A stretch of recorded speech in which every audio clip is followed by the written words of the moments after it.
പശ്ചിമേഷ്യയിൽ സംഘർഷ സാഹചര്യങ്ങൾ നിലനിൽക്കെ സുപ്രധാന തീരുമാനമെടുത്ത UN രക്ഷാസമിതി രംഗത്ത്. ഗൾഫ് രാജ്യങ്ങൾക്കെതിരെയുള്ള ഇറാന്റെ ആക്രമണം ഉടൻ നിർത്തണമെന്ന് ആവശ്യപ്പെട്ടാണ് UN രക്ഷാസമിതി പ്രമേയം പാസാക്കിയിട്ടുള്ളത്. ഇറാൻ അന്താരാഷ്ട്ര നിയമം ലംഘിക്കുന്നതായും അന്താരാഷ്ട്ര സമാധാനത്തിനും സുരക്ഷയ്ക്കും ഗുരുതരമായ ഭീഷണി ഉയർത്തുന്നതായും ഐക്യരാഷ്ട്രസഭ സുരക്ഷാ സമിതി അവതരിപ്പിച്ച പ്രമേയത്തിൽ വ്യക്തമാക്കുന്നുണ്ട്. പ്രമേയത്തെ സമിതിയിലെ അംഗങ്ങളിൽ 15-ൽ 13 പേരും പിന്തുണച്ചു. റഷ്യയും ചൈനയും വോട്ടെടുപ്പിൽ നിന്ന് വിട്ടുനിന്നു. ബഹ്റൈനാണ് സുരക്ഷാ സമിതിയിൽ പ്രമേയം അവതരിപ്പിച്ചത്. ഗൾഫ് മേഖലയിലെ രാജ്യങ്ങളുടെ ആശങ്കകൾ പ്രമേയത്തിൽ വ്യക്തമായി പ്രതിഫലിക്കുന്നുണ്ട്. ഇറാനെതിരെ അമേരിക്കയും ഇസ്രായേലും നിലവിൽ നടത്തുന്ന സൈനിക നടപടികളെക്കുറിച്ച് പ്രമേയത്തിൽ പരാമർശവുമില്ല. മേഖലയിലെ സംഘർഷം അവസാനിപ്പിക്കാൻ എല്ലാ രാജ്യങ്ങളും ഒരുപോലെ ബാധ്യസ്ഥരാണെന്ന് കാണിച്ച് റഷ്യ ഒരു ബദൽ പ്രമേയം അവതരിപ്പിച്ചുവെങ്കിലും അത് പരാജയപ്പെട്ടു. സൈനിക നടപടികൾ പൂർണ്ണമായും നിർത്തണമെന്നാവശ്യപ്പെടുന്ന പൊതു സ്വഭാവമുള്ളതായിരുന്നു റഷ്യയുടെ പ്രമേയം. 4 രാജ്യങ്ങൾ മാത്രമാണ് ഇതിനെ അനുകൂലിച്ചത്. 2 രാജ്യങ്ങൾ എതിർത്തു. 9 രാജ്യങ്ങൾ വിട്ടുനിന്നു.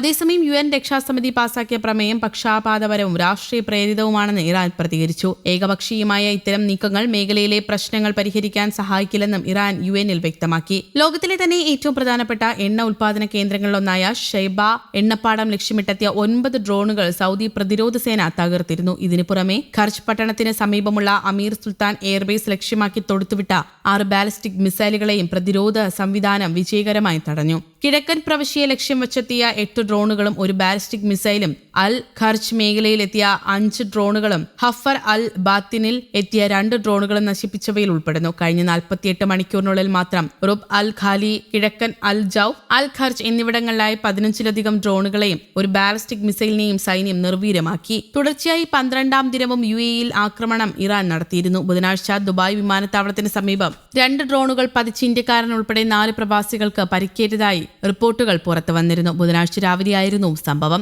1 ഇന്ത്യക്കാരനും 2 ഖാന പൗരന്മാർക്കും 1 ബംഗ്ലാദേശ് പൗരനുമാണ് പരിക്കേറ്റതെന്ന് ദുബായ് മീഡിയ ഓഫീസ് റിപ്പോർട്ട് ചെയ്തു. സംഭവം നടന്ന ഉടനെ ദ്രുതകർമ്മസേന രംഗത്തെത്തി പരിക്കേറ്റവരെ ആശുപത്രിയിലേക്ക് മാറ്റി. വിമാനത്താവളത്തിന്റെ പ്രവർത്തനങ്ങളെയും സർവീസുകളെയും ആക്രമണങ്ങൾ ബാധിച്ചിട്ടില്ലെന്നും അധികൃതർ അറിയിച്ചു. മേഖലയിൽ തുടരുന്ന സംഘർഷ സാഹചര്യങ്ങൾ ചെറിയ തടസ്സം നേരിട്ടിരുന്നുവെങ്കിലും മാർച്ച് 7 മുതൽ ദുബായ്, അൽ മക്തൂം വിമാനത്താവളങ്ങളിൽ പ്രവർത്തനം ഭാഗികമായി തുടരുകയാണ്. അതേസമയം ഉച്ചയോടെ ദുബായിൽ കേട്ട ശബ്ദങ്ങൾ വ്യോമ പ്രതിരോധ സംവിധാനങ്ങൾ ആക്രമണങ്ങളെ വിജയകരമായി പ്രതിരോധിച്ചതുമായി ബന്ധപ്പെട്ടുള്ളതാണെന്നും അധികൃതർ വ്യക്തമാക്കി. ഖത്തറിനെ ലക്ഷ്യമിട്ട് ഇറാന്റെ തുടർച്ചയായ ആക്രമണ ശ്രമവും നടക്കുന്നുണ്ട്. ബുധനാഴ്ച 3 തവണകളായാണ് ഇറാൻ ആക്രമണം നടത്തിയത്. രാവിലെ 8:15ഓടെയാണ് ആദ്യ മിസൈൽ ആക്രമണം ഉണ്ടായത്. തുടർന്ന് ഉച്ചയ്ക്ക് 12:40ഓടെയും ഉച്ചയ്ക്ക് ശേഷം 3ഓടെയും ആക്രമണമുണ്ടായി. തലസ്ഥാനമായ ദോഹയിലും രാജ്യത്തിന്റെ വിവിധ ഭാഗങ്ങളിലും വലിയ സ്ഫോടന ശബ്ദങ്ങൾ കേട്ടു.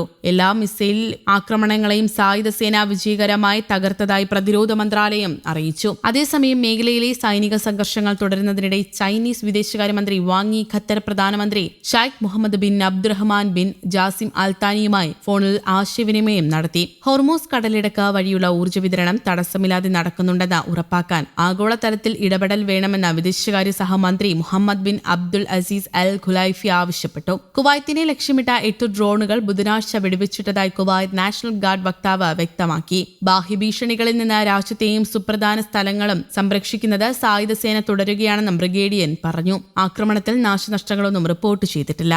News desk, Kerala Kaumudi.